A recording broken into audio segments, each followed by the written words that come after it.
हम मीनू झा प्रणाम करै छी समस्त मिथिलावासी के। आइ हम एकटा 15 अगस्त के शुभ अवसर पर में आदरणीय श्री मणिकांत झा जी के रचित तिरंगा वर्णन गा बजा रहल छी। कोशिश करै छी सब गोटे के नीक लागे। जय हिंद, जय भारत।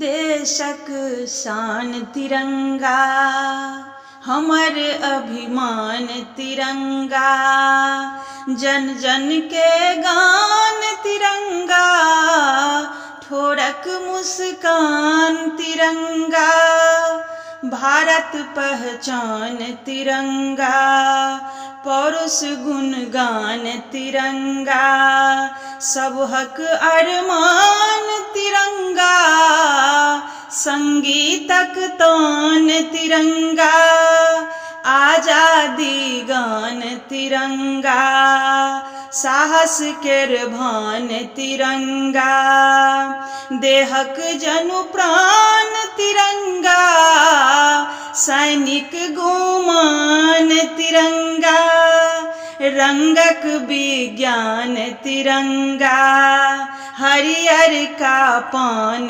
तिरंगा, श्वेत मखान तिरंगा, केसरिया ठेकान तिरंगा, चक्र निशान तिरंगा, हिंदुस्तान तिरंगा, लोक गुमान तिरंगा, प्रगतिक भान तिरंगा, गगन उड़ान तिरंगा, सागर उफान तिरंगा, धरतीक सम्मान तिरंगा, अचूक संधान तिरंगा, अर्जुन केरबान तिरंगा,